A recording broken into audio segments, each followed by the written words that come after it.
Well, how y'all doing today? This is going to be an updated video of what I call the ghetto trophy room. So this is my trophy room. This is my office actually, and all the stuff that I find out in the woods while shed hunting. And I've got a lot of collectibles from garage sales and stuff like that. And since I did my last video earlier in the year, I have added 54 items to include 3 deadheads. So we're going to start about the same place I did last time. And if I go over something that I just go past it, that's because it's in my last video. So you can go to my video queue and go to the bottom and watch the other one if you see something and I don't say anything about it. So I'm going to point out the new things for the most part, to include most of the signs on the wall, like that Crown Royal all my friends want. I added 6 or 7 ducks, 6 ducks, and 6 ducks. And these are decoys. 4 of them I found down in the river bottoms. So, and there is a nautical chart of the Matagorda Bay where a lot of my family is from on my dad's side. And, it's up at the top there is an area I've fished quite a bit at the Karankawa Bay.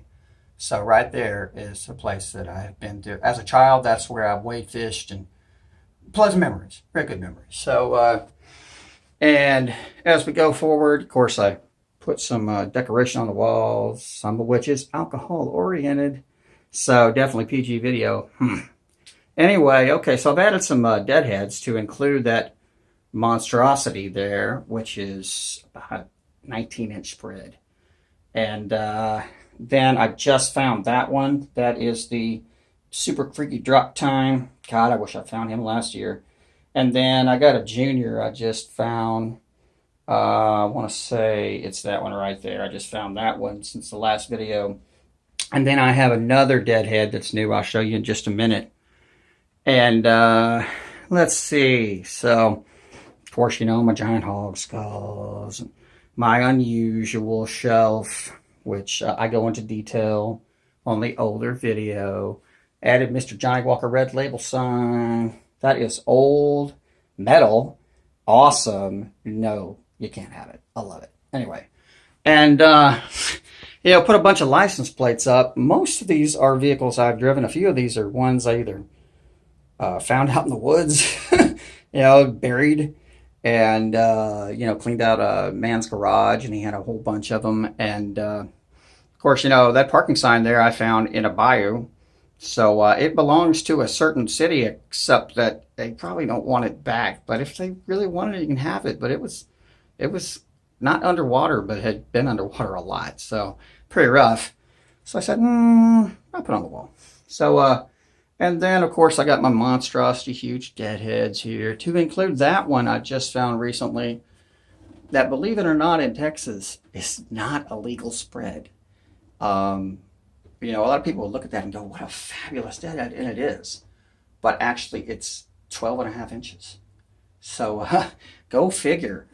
And that sign right up there is found that in a gentleman's garage who lived across the street from me. And that is the original street sign from my street, when my street was first built. And so that would have been in the early 70s. And it's in pristine condition. It was buried. It was very dirty, covered in rat poo dust and all kinds of nasty stuff. But cleaned it up. Looks awesome. And of course, my plates from when I was in the Army in Germany. And another sign I found that was, I don't think, belonged to a city. So, but pretty rough too. Of course, license plates. And then we're gonna come over to my skull shelf here. And that one in the middle, I hate to tell y'all, that's Fido. So I found that out in the woods, and Fido is a domestic dog. And you can tell by the morphology, by the way the skull looks, it's very, very steep incline on the nose. And coy wolves and wolves have a steep incline, but less so, and coyotes are real sloped like that. So, and then of course, I got my skulls, plenty. And there are some new additions. There's some fox skulls in here. Pretty sure that's a fox. And I'm pretty sure that's a fox too. Basically, they're smaller canids. You go, it could be smaller dogs. Actually, fox skulls have the same kind of slope that the coyotes have, only they're smaller. Yes, it could be a young coyote, that's true, and it would be very difficult for me to tell the difference. Some people might could. But basically, a smaller canid skull is typically a fox skull around here. And then I found that's a cow horn. And it did not look like that. I was able to restore that with saddle soap, and it just oiled it up, and it is fabulous, and polished it, and it looks good.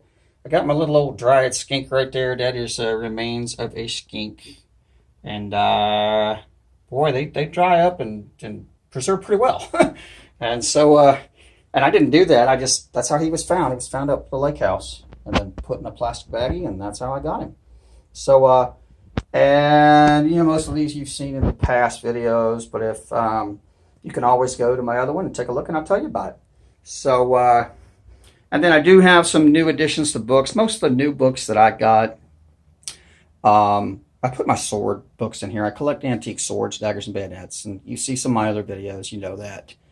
And then a lot of wildlife books, a lot of stuff on Native Americans, because I end up, in places that sometimes I suspect have been camps, just because it's the high ground surrounded. So, there's a little bit of interest there. No, I haven't found any artifacts, not from Native Americans. I have found some very, very old iron. So, I have done that. So, and, I moved a few things around. But other than that, there's my decoration. And 54 items. So I thought that was enough. And before you try to say, well, you're just getting us for clickbait. I have put a lot of stuff on the walls.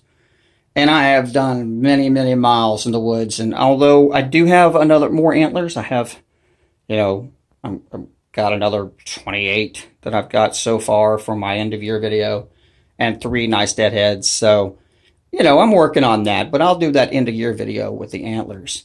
And other than that, this is my passion. This is what I enjoy doing, and keeps me out, keeps me living and being, and and it keeps me part of the world. And sometimes I take people with me, but nature just makes me feel so much better. And you just can't explain why you feel better. You just know you feel better. Just exercise and endorphins and stuff like that. You just feel better. You may be exhausted physically, but mentally, you're just not stressed anymore. And sometimes you're in a situation with extreme heat or exhaustion where you need to be focusing on what you're doing so you don't get dead. And then that takes your mind off your troubles for sure.